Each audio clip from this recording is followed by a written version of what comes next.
5 seconds. Ready, start. Mr. Speaker Sir, of the country has been expanded and strengthened. The engineering sector in India has contributed to it in a great measure. It is appropriate that on this occasion we should consider that we have already done to promote export of finished goods and what remains to be done. The rate of growth of imports, which has become very essential for the country's development, is much more than the rate of growth of exports. It is therefore imperative that we should increase our exports to a great extent.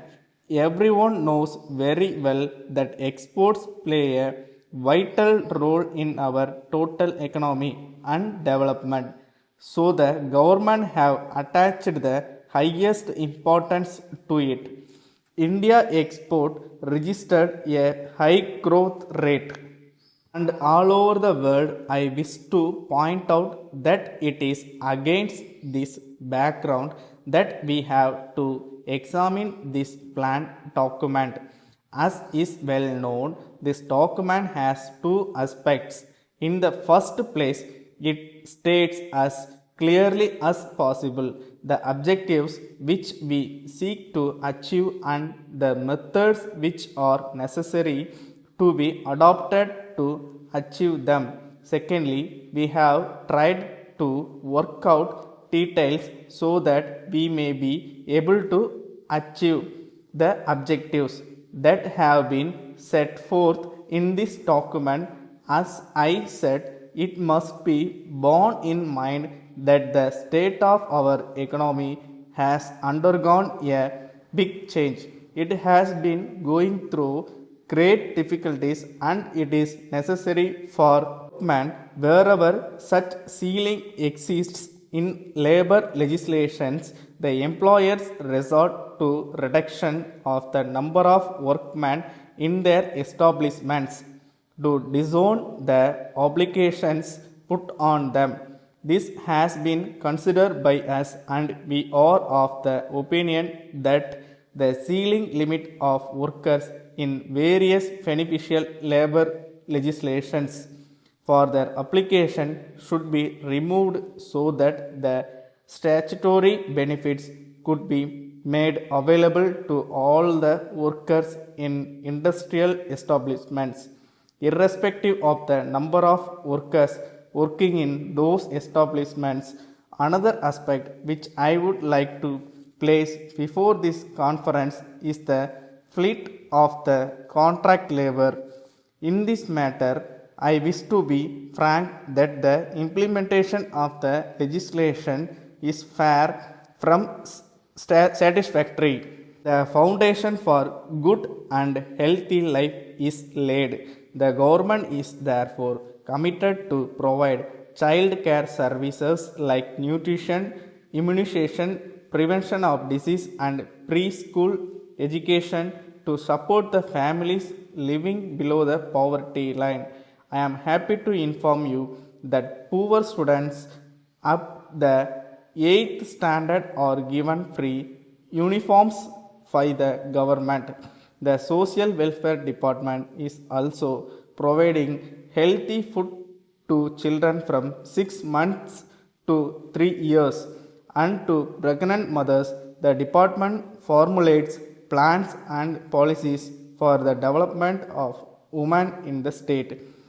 You would be happy to note that this year the government has come forward with new schemes for providing institutional care for widows and helpless women. On the quantity of power used by certain categories of heavy industries, you may be well aware that the company is having manufacturing facilities in most of the states, and this ceiling is bound to affect the cost of production.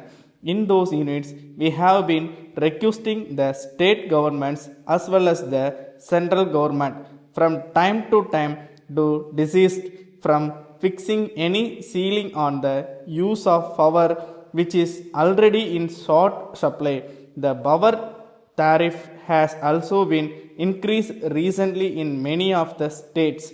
This will definitely affect not only the domestic sector but also the international sales of our production, as it will make us less competitive in the matter of prices.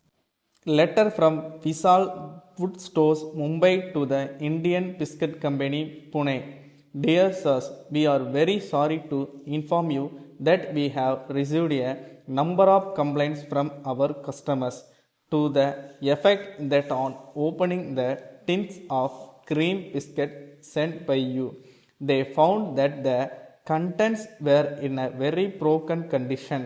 In this connection, we may tell you that your consignment of these biscuits was delivered to us on 8th June. As soon as it was received, the boxes containing the tins were opened by our man in our presence, and at that time there were no signs of damage. We therefore assume that when the goods left you, they were already in a damaged state. We are in receipt of your letter of the 10th October, and we are sorry to learn that the rosewood test order by you as birthday present for your daughter was so badly damaged that you refused to take delivery of it. As the desk was perfectly prepared and cooked at railway risk with the Central Railway, we presume that it must have been damaged in transit, though we do not have any responsibility after the railway accepted it, so that you may be happy. Yours faithfully, Stop.